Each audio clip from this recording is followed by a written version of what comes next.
Hey, everyone. Welcome to another episode of the Straight Up Texas podcast, the official podcast of the Texas Rangers, and a celebration of everything Texas, including the Texas spirit that we see in the Texas Rangers and everywhere around us in this great state. I'm Jared Sandler from the Rangers broadcast team. As always, I am joined by the great Jay Beach Sauceda, founder of Texas Humor. And later, we will be joined by a special guest, country singer Aaron Watson. Really excited for that. Jay, good afternoon to you. How's it going today? We are quite the loud and proud group here, and not even specifically about the Rangers. We got a little bit of orange all over our outfits. But for anybody who's curious about what the Straight Up Texas podcast is, it's first and foremost the official podcast of the Texas Rangers. And, we're going to skim the top, talk a little bit about the Rangers. We'll obviously talk a little bit about Whataburger today. But most importantly, this podcast is a celebration of all of the great things that make up the Texas spirit. It's a spirit that is resilient, it's proud, it's fearless, much like our Rangers team. And it's also delicious, much like our sponsor of the show. Yes, we are brought to you by our friends at Whataburger, and there's something pretty awesome going on. You might see this if you are watching. For those of us who are listening, we'll do our best to describe it. But Jay and I are pretty much just all Whataburgered out right now with a pretty cool partnership that's coming your way on the 16th. It's a delicious partnership, you could say, between Academy Sports and Outdoors and Whataburger with the Magellan Outdoors brand, combining Magellan and Whataburger. You got two iconic Texas brands teaming up for something that you're definitely not going to want to miss, especially if you're watching this and you see what we're looking like. We right now could probably walk the red carpet and be the talk of the town. And if you're an angler, if you like to get out there and cast a reel or two, you're in good hands. But I'm wearing basically what we decided before. You look like you just got off the beach. It's pretty. Let me tell you something. I'll be honest with you. I might not take the shirt off today. It is super comfortable. I think I could just wear this no matter what. I might just end up wearing it to the ballpark. Honestly, it's pretty light. It's airy. Feels like a good crisp October, well, more like a November in this state, like a crisp November afternoon. I'm loving mine. Mine's got a hamburger print all over it. There's pockets for everything. I guess you could probably store some fries or fishing lures, whatever, in there. Yeah, I've got there's plenty of Velcro. I love the Velcro. I'm feeling like $1 million. In all seriousness, this is super comfortable. I got more of a flower type thing. I think what we decided was, like, in Toy Story, when the humans are out, the toys come to life and they have their own life. When we left our closets, if our clothes took on a life of their own, my shirt would be the party shirt. This was like if a shirt became like a party personified. It'd be voiced by the character would be voiced by Jimmy Buffett. Absolutely. Yes, absolutely. 100%. Yeah. No, I love it. I think it's a good look for you. I think you should probably wear something like that a little bit more often. So I'm not even joking. Yeah. This is so comfortable. I really love wearing it. Anyway, this is again, Magellan. This is a partnership between Magellan and Whataburger. It is going to be available at an Academy Sports and Outdoors near you on the 16th. So just a few days away, depending on when you're listening to this. It's exciting stuff. And especially if you are a fisherman, fisherwoman, this is what you want to do. You show a little personality with the Whataburger flavor, and then a comfortable, very practical shirt. That's the way to go. All right. So, Jay was telling you a little bit about what this podcast is about. A lot of it is going to be a conversation with someone who truly embodies the Texas spirit in several ways. And as we mentioned, Aaron Watson is our special guest here for this episode, but he was great. He was great. Yeah, it really was. I really, really enjoyed talking to him. And it's interesting following his journey too, and listening to him talk about his journey, but we will talk a little Rangers baseball before, and there's always stuff going on in Rangers land. So on that note, what are you looking forward to the rest of the year? Yeah, I think, and we've talked about this, a lot of this year in general has been about the youth, the young players, the the future, right? And I think that's just going to be really amplified the rest of the way.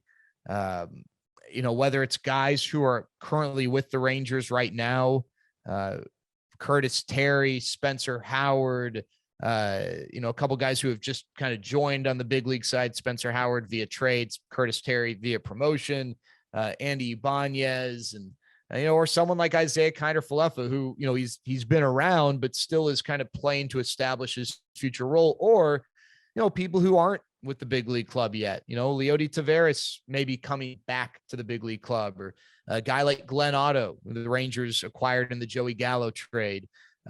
Josh Young, his name gets tossed around a bunch. Maybe we see a guy like Nick Snyder, who just got promoted to AAA Round Rock. It's going to be about the future the rest of the way. And then one element that's the present and the future. I love like a good record chase, and Adolis Garcia, who, was an all-star for this team and has had a great year and certainly is not a present only conversation piece. This is a guy who, very well could factor into the future, but he's got 24 homers. And the Rangers franchise record for most homers in a season by a rookie is 30, set by Pete Incaviglia in the mid 80s. I would love for Adolis Garcia to set that record in his own name. So that'll be something fun over the next, month and a half plus to see if Adolis Garcia can hit 6 and maybe a 7th home run to set that record. Awesome. What about, we've got a few Hall of Fame inductions coming up. Yeah. So, this weekend, it's going to be really, fun to see both Chuck Morgan and Adrian Beltre inducted into the Rangers Hall of Fame. I'll give you, I guess, 2 brief stories about each that to me represent, a lot of who they are and what they represent for the organization. I guess Adrian's kind of like a 1A, 1B. I'll never forget my first year in my role was in 2015. And on May 31st, 2015, in a Sunday afternoon game against the Red Sox, Adrian Beltre hurt, I believe it was his thumb. And it's what ultimately led to Joey Gallo making his major league debut 2 days later. The Rangers had an off day that next day. I believe it was also the same day that Josh Hamilton hurt his knee, hitting a walk-off double to beat the Red Sox. But Adrian's injury was supposed to put him out for 6 weeks, 8 weeks. And I forget who the Rangers were playing, but it was about 3 weeks into his injury. And we usually get the lineups at around anywhere from 2:00 to maybe 3:30, the latest. Every once in a while at 4:00, we'll be on the cusp of getting the lineup because there's a roster move coming or something that's delayed it just a bit. But very rarely do you not receive a lineup, when you get to 4:15. Well, it's 4:15, 4:30, 4:45, 5, nothing, no lineup.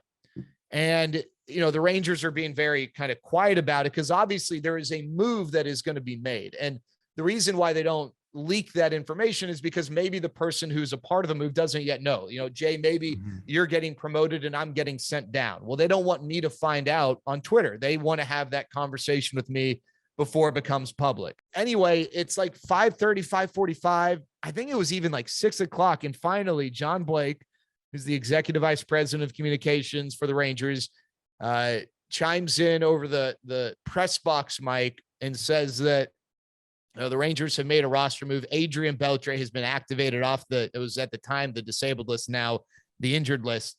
And there was like a palpable gasp of amazement that this guy, and we didn't even he hadn't gone on a rehab assignment. There was no inkling whatsoever. He was on the verge of coming back 3 weeks into a 6-week injury. Yet he came back. I think he had a double in that game. And then later that year in Toronto, Adrian Beltre, I think it was game 2, hurt his back. One of the games, he hurt his back in the first inning, and he was in tremendous discomfort. And in the second inning, he decided he was going to just take his at bat, and he had one swing. His back was in such pain that if he swung and missed, fouled it off, anything, he had one swing in him. He had one bullet. after that, he was going to have to come out of the game. And he was like, it was so clear how much pain he was in. And he ends up singling. Like he had one swing and he got a base hit. And then he basically was like helped off the field with like on the verge of tears. But that to me, you can talk about Adrian Beltre, you know, one of the best defensive third basemen of all time. That's true. You can talk about Adrian Beltre, arguably one of the best third basemen, period, of all time, just holistically. That's true. But people always talk about that stuff. People always talk about the unique, quirky personality. To me, though, this guy had a toughness that was just unrivaled. It's very fitting that we're talking about it here, because I think that's one of the characteristics we as Texans like to embody and demonstrate is toughness. And Adrian Beltre is not from Texas. He is, you know, he's not from America. But you know what? A lot of people who made Texas aren't from Texas either. Sam Houston went from here. Yeah. Yeah. And so that to me is something I will always remember and think about when it comes to Adrian Beltre. What about Chuck Morgan? I mean, what's your sentiment on him? Yeah. I mean, so Chuck's for those who maybe aren't as familiar with Chuck, he is the voice of Globe Life Field and previously the voice of Globe Life Park or the ballpark in Arlington, or, you know, whatever the various iterations of the ballpark. And for me, someone who grew up going to Rangers games, Chuck was he was a part of the experience. And I didn't realize that until, and I forget the year, but Chuck left for 1 year. He went to go broadcast for the Kansas City Royals or serve as their public address announcer. And because he's the public address announcer, I don't know, you know, it wasn't on ESPN. It wasn't like Rangers don't sign public address. You know, it wasn't like, and maybe if I was older, I was maybe like 8, 9, 10 at the time. Maybe if I was older, I would have heard about it at some point, but I went to a game early in that particular season, and a guy who I know and have worked with over the years named Jimmy Christopher, really good guy, was the public address announcer. And it just wasn't the same. God bless Jimmy. It was not the same. I was confused. I remember looking around like, wait, where's this other guy? Like his voice was like the voice of the stadium, right? Like it was weird. And, you know, again, this is no disrespect to Jimmy. I mean, Chuck is getting inducted into the Rangers Hall of Fame for a reason. There's no shame in not, you know, maybe being as beloved as him. But I remember like this odd feeling of confusion and then excitement when I found out Chuck was coming back. And at that point on, I really appreciated what his role in the Rangers baseball experience was. I mean, in a lot of ways, for those going to games, he was the soundtrack of your experience of the ballpark. Eric Nadel was the soundtrack of the games when you weren't at the game. Chuck Morgan was the soundtrack of the games when you were at the game. And, you know, Chuck has a role that is beyond just the public address announcer. There are so many things that even I don't even realize he has contributed towards the game experience. He is such a voice for the fan. I think he truly hears and listens and cares about the fans, what their experiences are or have been and how he can improve them. And I'm very happy. You know, Adrian Beltre is going to get inducted into the Baseball Hall of Fame in Cooperstown. He has been a multi-time All-Star and Gold Glove Award winner, and he is so recognized. But I think when you have the ability to honor someone like Chuck, who, you know, doesn't have the same outlet to receive that sort of recognition, I think it's really special. And I'm super happy for both Adrian and Chuck, and it should be a really fun weekend on this weekend and a fun evening Saturday night when the actual induction takes place. Well, I think a lot of people, you know, when you really think about any sports, I mean, whether it's football, basketball, whatever, baseball is one of the more all-encompassing sports, you know, from just the experience of the food, you know, the peanuts. I mean, like everything about it is this kind of visceral thing. And so the idea that, you know, somebody like Chuck is getting, you know, inducted is not surprising to me. I mean, I think it's incredible to see people look at the whole experience and acknowledge it, because, you know, baseball wouldn't be baseball if you didn't have that full, you know, thing. I mean, I think about how long Harry Carey was associated with the Cubs, and I mean, he made it onto SNL as, you know, with Will Ferrell. Like that is baseball, right? It's like, that's what makes it the cultural sport of the United States and, you know, in Texas. So, you know, congrats to both those guys.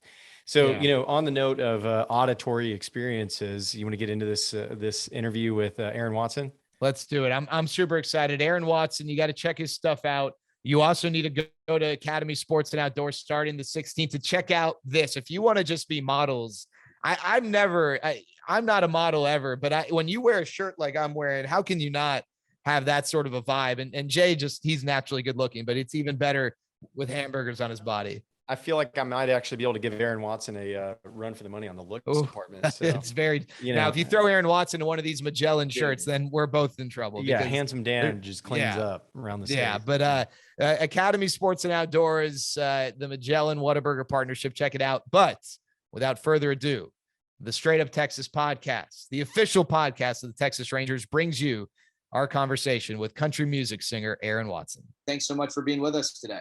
Man, thanks for having me. We're all about Texas and all of its awesome qualities and characteristics. What does the phrase straight up Texas mean to you? I mean, I don't know. That's just me. I'm just straight up Texas. That's a pretty good answer. I know one thing that's very Texas is Whataburger. Our friends at Whataburger, you're rocking the Whataburger mug. What is your favorite Whataburger order? You know, it's one of those things. It depends on what time of the day it is. You know, I mean, it's like if it's kind of late, I'm going to go for a potato, egg, and cheese taquito. You know, I mean, if it's lunchtime, I'm just going to go with just a good Whataburger with cheese. You know, my daughter, she loves Whataburger. I literally could be like, hey, girl, I'll take you anywhere in the world for dinner. Where do you want to go? I'm like, I'll take you somewhere to Paris. And she'd be like, no, let's just go to Whataburger. So, and she likes the chicken strips and gravy, and she gets a shake, you know. So Whataburger is, you know, it's the staple. Speaking of anywhere in the world, you know, I know you're a panhandle guy, right? Like, so Amarillo's hometown, right? Born and raised there? Yeah, born and raised there. I don't live there anymore. I live a little south of Abilene, a little town called Buffalo Gap now. But yeah, I grew up in Amarillo. What's it, you know, mean to you, you know, to be from the panhandle? I feel like every time I'm digging into some, you know, accomplished musician's background from Texas, a lot of them are panhandle, right? Like Lubbock and yeah. You know, I mean, what is it? What's going on up there that churned out so many of you guys? I don't know. I think maybe there's not a lot to do. So you have a lot of time on your hands. I'll tell you this. You always hear people talk about, oh, you know, Amarillo, there's nothing you know, it's flat and blah, blah, blah. And I'm like, first of all, you know, I've traveled the world, and the Panhandle has some of the most kind-hearted, loving human beings that you will find anywhere else in the world. And there's canyons, and the clouds are bigger than any mountain, and it's like the stars put on a show every night. And you know, it's just for me, it's home. And you know, I love the people, but I feel the same way about Texas. I mean, I got into this Texas music scene 20 years ago, and I vowed to never sign a record deal in Nashville, Tennessee, because when I started, that meant something. To stay independent, to stay loyal to Texas music fans, it meant something. Now, all the young bucks today, all the Texas artists today, they'll sign a record deal right off the bat, and things have changed. And you know, to each his own. So I'm all about whatever. You know, you got to follow your heart, and everybody has different goals. But for me, you know, when my career's said and done, I want them to be like, man, that guy was a Texas artist. I mean, we were playing Stagecoach in California, big festival, and we got to play the main stage, the big stage, a couple of years ago. And they brought me on stage, and they said, ladies and gentlemen, Nashville recording artist Aaron Watson. And I literally stopped the show. And I said, no, we're not from Nashville. We drove up here from Texas. And the place went crazy, and then we kicked into our song. But it's important. That independence is important to me. It allows, being an independent Texas artist, I'm proud of that. That means that I get to do what I want to do. I get to write the songs that I want to write. I don't have someone manipulating my music. You know what? If I want to take off every Thursday in the fall so that I can go to my boys' middle school football games, that's what's going to happen this year. And it allows me to be in control of my music, my family, and things like that. So but the coolest thing is how the rest of the world has embraced Texas music. I mean, it's amazing. Where do you see yourself in the sort of like larger Texas music scene? Like, do you consider yourself like a fan of it? Are you the leader of the kind of, old school movement? Like, I mean, where do you situate yourself in it? I don't know. I've never really thought about that. I think I just do my thing. I don't really cater to the critics. I don't cater to award shows. I think it would be really easy to get wrapped up in that stuff. 5 years ago, we put out an album, The Underdog. It became the first independent album in the history of country music to chart #1. It had never been done before. And we received absolutely no acknowledgement from the mainstream country music world. No nominations, nothing. Now, the Country Music Hall of Fame actually they did a small exhibit for that achievement. And I remember when Rolling Stone magazine called me up, they said, how in the world does an independent artist from West Texas sell more albums than these major label artists? I said, it's simple. I said, God's blessed me with the best fans in the world. And, I don't know that I think I'm a really good songwriter. That's the one thing that I'll give myself a pat on the back for. As far as a singer or an entertainer, my looks, I think I'm incredibly average looking, but it's just one of those things that I'm truly blessed to just have this great fan base, and I've stayed loyal to them. And I think that's really the secret to my success is my loyalty to my fans has, in return, they've given me their loyalty. I mean, Texas is very, very loyal. And, I'm honored to be a part of the music scene. I wouldn't want to say I'm a leader of anything. I'm kind of an outsider, honestly. I mean, I don't live in Austin. I'm not really tied into anything. I'm just out there living in Buffalo Gap, Texas, writing my songs. And, I root for everyone, but I know what I stand for. And, this guy may go sign a record deal in Nashville, and, best of luck to him, but not for me. That's not for me. I'm Texas tried and true. And I think you can sign a record deal and probably still be Texas tried and true. But for me, I made a commitment to the fans long ago, and I don't know. I don't need awards and stadiums packed across the nation. I feel at home at a honky tonk. Aaron, I'm curious. We talk about Texas, we talk about resiliency and persistence, and it seems like your career very much represents that. I think your career type in general is one that doesn't come without those qualities, but your specific journey especially is marked by that. I'm curious, when you think about your journey to where you are from where you started, from a music standpoint. What stands out to you when it comes to just persevering through maybe moments where you sat up at night, not sure what the heck was going on or what was going to happen? Oh man, I remember one time, this is probably 18 years ago, sitting on the curb back behind Adair's, that little place there in Dallas. I mean, just a lot of fans love Adair's, but from an artist perspective, I never cared for Adair's. Go play all night, get paid $50.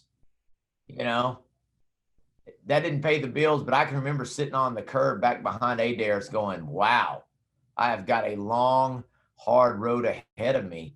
And, but the fans always gave me the encouragement. There was always that one fan at every show that would tell me how much my music meant to them. And that just kind of kept fueling the fire. And, I remember when our album Vaquero came out, it was the top selling album in all of country music that week. And we had a top 10 single, Out of Style. And there's only been 3 songs in the last 50 something years that have charted top 10 on the top 40 country Billboard chart independently. And Out of Style was one of those songs. And I'm telling you, man, we would go all over the country doing radio interviews, and some people would be like, so you're up and coming, and I'd be like, well, not really up and coming. I mean, I've been doing this for 17 years. And they would kind of be shocked. And that's what I told people. I was like, it took me 17 years to have my first top 10 single. And honestly, I'll probably never have another top 10 single, because the moment those labels saw that we were having success, we kind of got ousted, because there's a reason why independent artists don't have success at mainstream radio.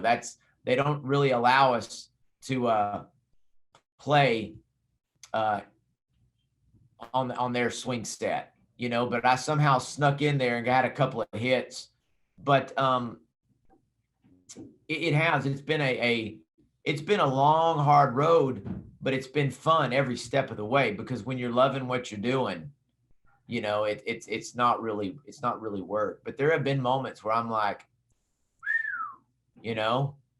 man, this is, gosh, yeah, this will be a good story for y'all. 2 Saturdays ago, we played Friday night in Denver, sold out show at the Grizzly Rose. And we got about 45 miles east of Denver, headed to Amarillo, southeast of Denver, headed to Amarillo, and the bus broke down. There was not a box truck or a rental car within 300 miles of Denver. Everything was completely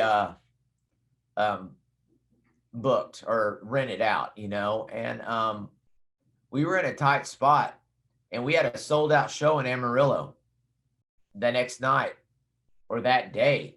So I got on Instagram and Facebook and I said, hey fans, we're in a tight spot. We're broke down 45 miles outside of Denver. We need help.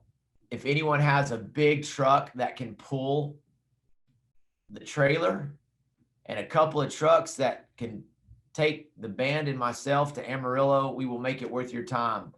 And I put my manager's number, and I mean, that poor guy got about 1,000 text messages in about an hour. And sure enough, we had so many fans reach out, but we were like, okay, that guy's got a big, huge truck. He can pull the trailer. These 2 guys can pull the band. And no kidding, the fans took us to our show that day. That's awesome. So I owe my career to the fans, and I've earned them. My career's been what do they call it? A slow drip. But it's just inching along. But if you inch along for long enough, It'll take you places. Aaron, I'm curious, when Jay was talking with you earlier, you discussed being a Texas country artist and sticking to those roots and staying true to that, while maybe some of your peers have drifted, and that's okay because that's their prerogative. Yeah. Doing what you want to do. Why is it? What is it about Texas? What is it? Why do you have so much pride in Texas and being Texan and Texas country? And that's clearly such a big part of your identity, but you could choose to have other layers to that identity. Why is that such a prevailing layer for you? I don't know. I guess my dad brainwashed me. I think it's being proud of where you're from. It's home. I think it's the fact that growing up in middle school, the Texas history book, for me, I found that way more interesting than the U.S. history book. I mean, we were once our own nation. I'm kind of proud of that. I love the people. I love the attitude. I love the fact that we go over to Europe and, we go play in France. We're playing sold out shows in France, and these people have their phone covers are the Texas flag. There's just an attitude. It's hard work. It's grit. I don't know. I just love everything that Texas stands for. And, there's a reason why the whole world is moving to Texas right now. Just being a big fan of like all things Texas. Who's playing in your truck when you're driving around Buffalo Gap? Well, it depends on if my daughter's in the car. I'm telling you right now, I've got stuff playing that, if we're in my Jeep and she's in the car with me and she's got her playlist going, we pull up to a red light and she's jamming to whatever she's listening to, whether it's Taylor Swift or Shawn Mendes or whatever. I just say a little prayer that none of my buddies pull up next to me. I love songwriters. Yeah. I love the Texas songwriters. It's Who's on your short list? Guy Clark is my guy. Mm-hmm.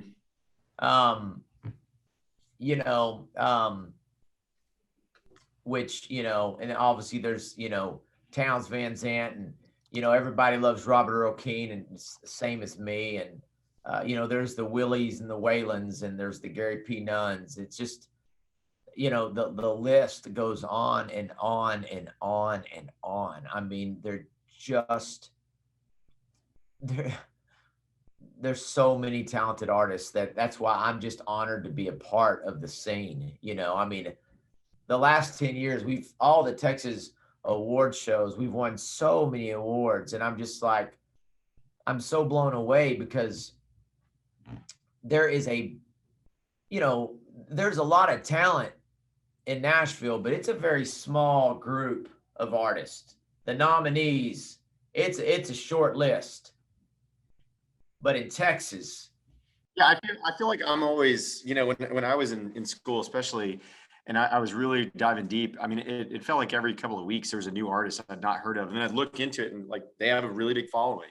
Yeah. When I first got turned on to Max Stalling and Max and Josh, it was like, dude, where was this guy been hiding from? Yeah, for me all this time. I'm the same way where I'm in the music scene and I'll stumble onto somebody and be like, what I love about Texas is it's the land of opportunity. Mm-hmm. People go move to Nashville and they wait for years and years and years for that opportunity, that moment. And honestly, probably 95% of them never even get through the door. But in Texas, if you're willing to work hard, get out there and hustle, And if you just stay after it, you can build that loyal following. And it's the fans that have allowed me to achieve my dreams. I mean, I will forever stay loyal to the Texas music fans because they're the ones. It's that whole like dance with the ones that brought you mentality. Well, so obviously we're you guys are listening to the Straight Up Texas podcast presented by Whataburger. And, the final part of our show, we do really drill down. We've already been talking a little bit about Texas, kind of at a high level, a lot about your career and how you play into it. But I want you to focus all of the Aaron Watson energy now outward to Texas as sort of a travel destination, artistic inspiration, all of the Asians that we, vacate, all of it, right? Yeah. So for this last bit of questions, I want to know, you hop in the Jeep, you got a full tank of gas. Where do you go if you had the opportunity to just bounce? Maybe one of your Thursdays off and you're like, I'm gonna go somewhere and just pick my feet up, have a beer, and be somewhere in Texas. Where is that? I drive 4 miles from the house to my ranch, driving through the hills of Buffalo Gap. And then I drive, I share a fence line with my favorite restaurant, Perini Ranch, which is in Buffalo Gap. Go have a steak, maybe some of their catfish. They have, quail legs. I mean, they have just for me, there's so many beautiful parts of Texas. It's everywhere I go, I find beauty. I love the fact that Texas has, I mean, it's pretty crazy when it's like, oh, today in Amarillo, it's 27 degrees, and down in South Texas, it is a high of 92. I mean, that says a lot that one place is hot, one place is cold. But, I think one thing that we didn't talk about that relates everything is, for me, my Texas hero is Nolan Ryan. When people say say Texas without saying Texas, Nolan Ryan. I mean, he's Texas. And that's the guy that, for me, even before George Strait, it's Nolan. I mean, that's my guy. I mean, I've got his rookie card, 1968 Topps, Nolan Ryan and Jerry Koosman. I've got it all, man. I mean, my room growing up was Nolan, all Nolan. And people always be like, well, how can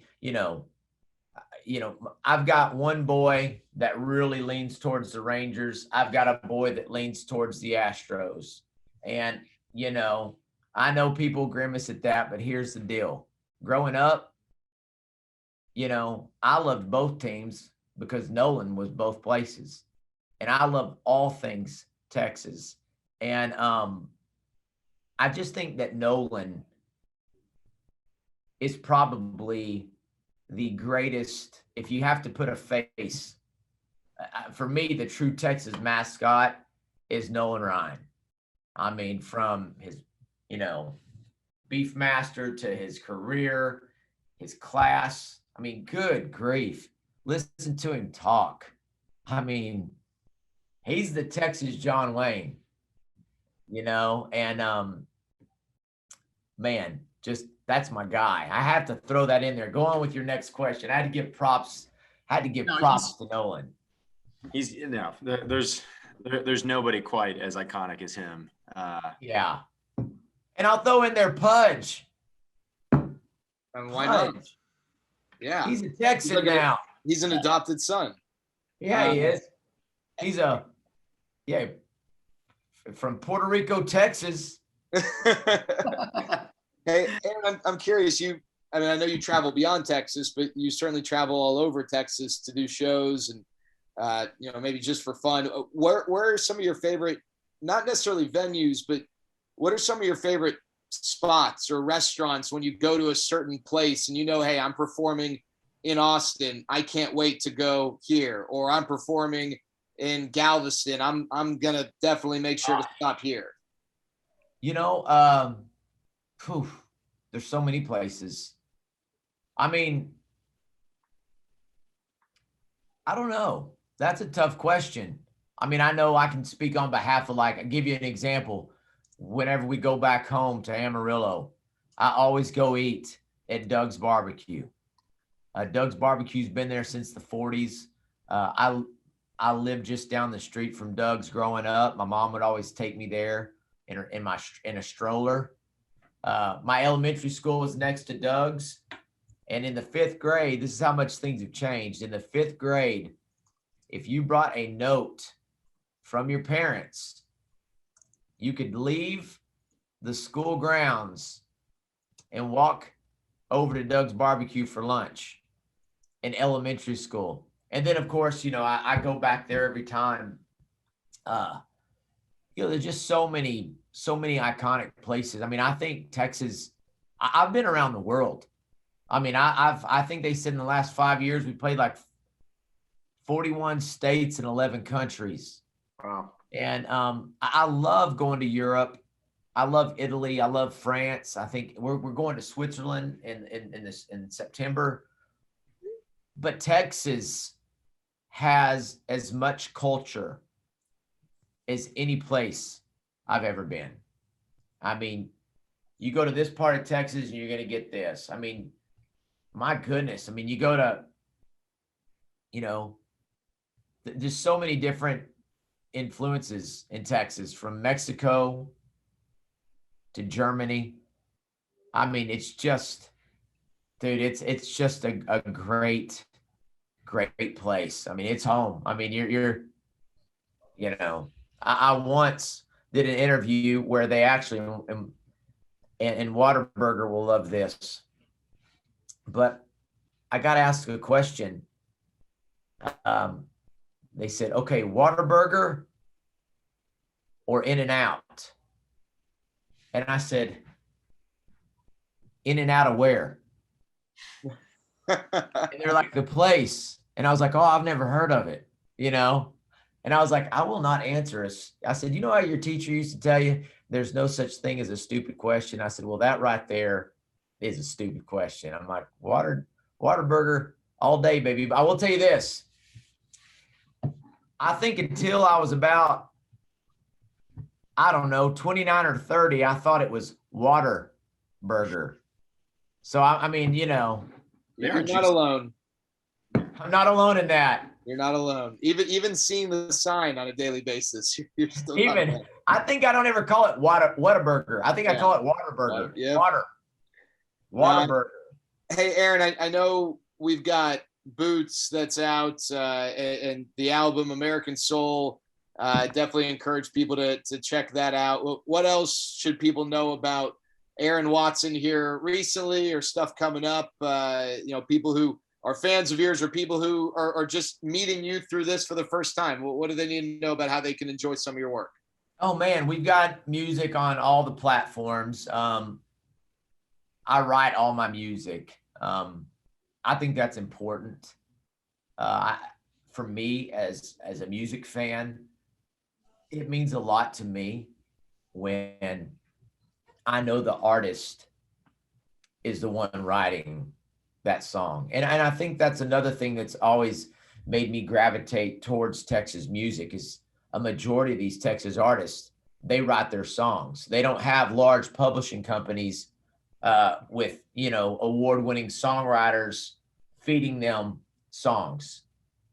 It's me pouring my heart out in my music. And that is what has always drawn me to all these other Texas artists, is I feel like, man, when I'm hearing those songs, I'm seeing that's like a window into their soul. And that's the thing. When you listen to my music, you know, I mean, honestly, it's one of those things. If you're hearing a song that's kind of a heartbreak song, you can probably imagine, although I won't go into details because she'd kill me, but you can probably imagine my wife and I got into an argument and I was pissed about something, you know. If there's a love song, you can speculate make speculations there. I mean, it's just, it's pouring my heart into the music. And the other thing is that for me, music is the family business. It's small business. I'm a small businessman. And so when you support my music, you're literally putting food on the table for my family. So, man, I love my fans. I want them to be happy. So it's like, I'm committed to them. We've got the new album, American Soul, but we also have an album coming out. We're going to start releasing songs off of it in the fall, and it's called Unwanted Man. And, it's just important that I keep honing my craft, and I feel like I'm coming into my own as an artist. I feel like, I'm that, well, gosh, I say middle-aged pitcher. Now at my age, I'd be, kind of getting Bartolo Colon. Yeah, I'm getting closer to Bartolo, and, but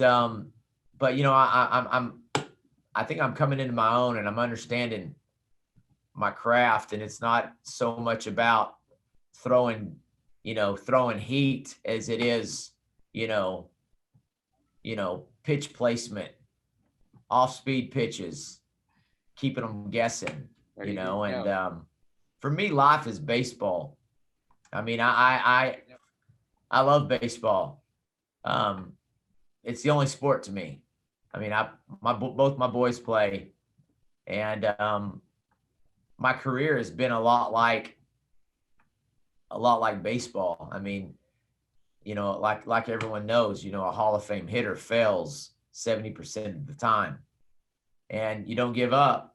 You just gotta, it's like, my oldest son Jake had a pretty rough game the other day. Was 0 for 4, and I was like, it's just part of it, bro.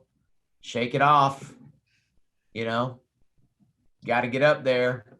One thing's for certain: if you don't get up there and swing the bat, you're never going to get a hit.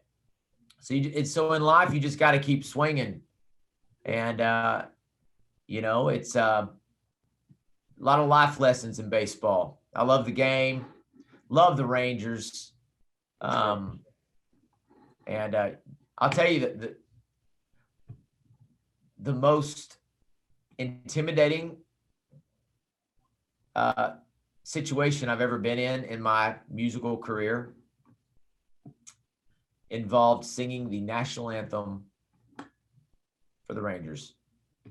That was the most frightening, horrific experience of my life. And at that point in time, I decided that I was going to retire from singing the national anthem, because I just believe a better singer and a prettier face should be singing such a sacred, special song. But I got up there in front of 49,000 people. And we didn't do a sound check. And right off the bat, my guitar didn't work. I had practiced for months. I had this cool little James Taylor type national anthem version going on. Right off the bat, my guitar's not working. And I'm like, So I was like, okay, I'm just going to sing. And I'll never forget that I said, "Oh, say, can you see?" And I was fixing to sing the next line. Wait for it. And right before I'm fixing to sing the next line, I hear the echo. "Oh, say, can you see?" And I was like, "Oh, by the dawn's early light, by the dawn." And I mean, dude, have you ever tried to talk on the phone to someone when you hear your echo? You know how that messes with your mind? Yeah. And right there, I was like, oh my word. And I was like, while I was singing, I was like, "Dear Jesus, if you could get me through this, if you could just get me through this moment and not let me mess up the national anthem, I promise to never cuss again."